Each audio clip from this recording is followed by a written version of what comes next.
देखिए स्टूडेंट्स, आज मैं क्वेश्चन लेकर आई हूँ ऐसा। देखिए हमें क्या है, उसमें एक फंक्शन गिवन है और उसमें हमें क्या करनी है, वैल्यू फाइंड करनी है एक्स की, और हमें क्या करनी है, सत्यता की जांच भी करनी है उसकी। वैसे मैं आपको इस टाइप का क्वेश्चन एक करा चुकी हूँ, बट उसमें क्या था कि हमें ओनली वैल्यू फाइंड करनी थी एक्स की, हमें जांच नहीं करनी थी। तो आज हम जांच करना भी सीखेंगे इसी फंक्शन के थ्रू। तो देखिएगा फंक्शन में ले लेती हूँ पहले, क्या गिवन है हमें, x square minus 2x minus 8।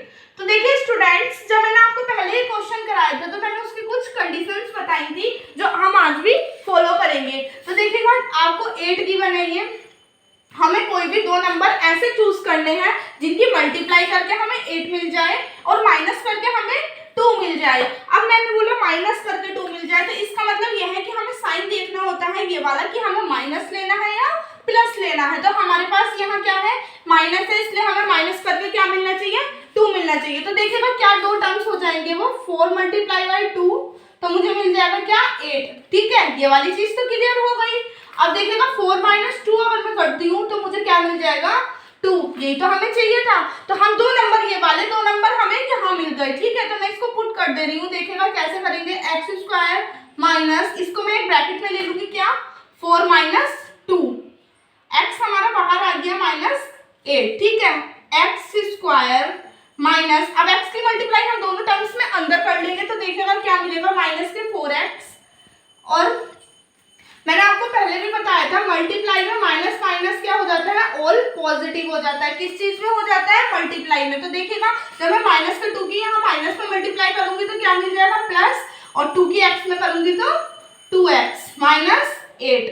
तो देखिएगा अब क्या करेंगे हम, यहाँ तक हमारा सिंपली सॉल्व हो गया। अब हम यहाँ से ले लेंगे कॉमन। तो देखिएगा कॉमन लेने में यहाँ पर मैं x कॉमन ले रही हूँ, तो क्या बचेगा यहाँ पर, फर्स्ट टर्म में से एक्स स्क्वायर का मतलब क्या होता है, x square is equal to होता है एक्स मल्टीप्लाई बाई एक्स। अब इसका मतलब आप समझ रहे होंगे, इसका मतलब आप समझ रहे होंगे कि मैंने एक एक्स बाहर ले लिया तो अंदर कितना एक्स बच जाएगा, एक एक्स अंदर बच जाएगा, माइनस के एक एक्स मैंने यहाँ ले रखा है, यहाँ एक ही एक्स है तो यहाँ पर ओनली क्या बचेगा, 4। सिंपली ऐसे इधर हम क्या कर लेंगे, 2 देखो कॉमन ले लेंगे हम, तो यहाँ पर अंदर बचेगा x और 2 4 जा 8, तो ये भी क्या बन गया, 4।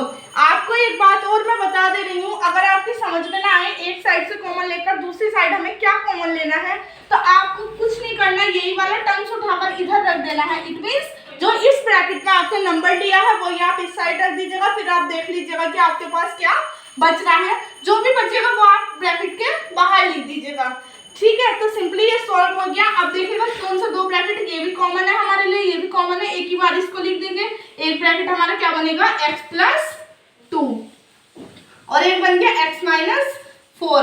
तो पहले हम कुछ नहीं करेंगे, ओनली x की वैल्यू फाइंड कर ले रहे हैं। पहले इस वाले ब्रैकेट से कर लेंगे, तो x plus 2 is equal to 0, तो x इज इक्वल टू क्या मिल जाएगा, माइनस के 2। एक वैल्यू तो हमें मिल गई, x is equal to minus के 2। दूसरे की बात करते हैं, देखिएगा क्या गिवन है आपको, x माइनस 4 इक्वल टू 0, तो क्या मिल जाएगा, x is equal to 4।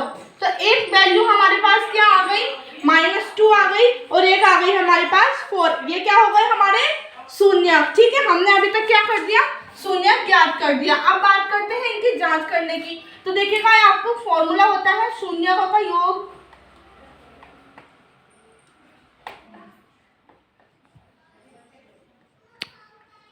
Is equal, तो देखिएगा हमारा फॉर्मूला क्या होता है, शून्य का योग इज इक्वल टू माइनस के बी अपॉन ए। अब हमारे पास हमें पता चल गया कि हमारा ये फॉर्मूला हमेशा फिक्स होता है। स्टूडेंट्स, आपको कहीं भी क्वेश्चन गिवन होगा तो आपको ये अपनी साइड से लेना होगा, माइनस के बी अपॉन ए। अब आप बात करोगे, कितने स्टूडेंट्स ऐसे होंगे जिनको यही नहीं पता होगा कि यहाँ पर बी क्या है और ए क्या है, तो मैं आपको बता देती हूँ यहाँ पर ए बी सी क्या है हमारे। तो देखिएगा ए इज इक्वल टू हमारा यहाँ पर है, जब कोफिशिएंट x का कोफिशिएंट देखिएगा यहाँ पर हमें कुछ गिवन नहीं है, इट मींस 1। और v का कोफिशिएंट देख लीजिएगा आप, क्या है यहाँ पर, x का कोफिशिएंट माइनस का 2। कभी भी आप साइन नहीं छोड़ सकते हो।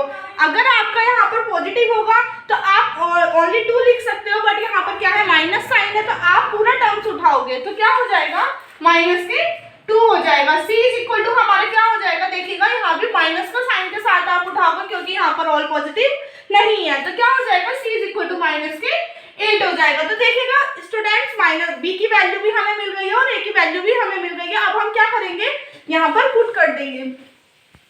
तो देखिएगा माइनस के बी अपॉन ए। अब आपके पास देखो एक माइनस हमारा फॉर्मूले के साथ है, दूसरा माइनस हमें क्या है कि हमारे डिजिट के साथ है, तो हम इस टाइप से लिख देंगे अपॉन 1 इज इक्वल टू, अभी मैंने आपको क्या बताया, देखिएगा माइनस माइनस ऑल पॉजिटिव हो जाता है मल्टीप्लाई में, ठीक है। तो यहाँ पे हमारा मल्टीप्लाई है तो क्या हो जाएगा ऑल पॉजिटिव।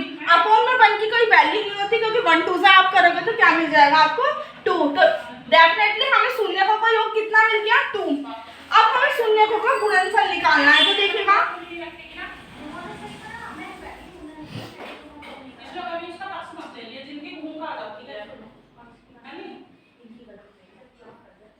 शून्यकों का गुणनफल हमारा होता है c अपॉन ए।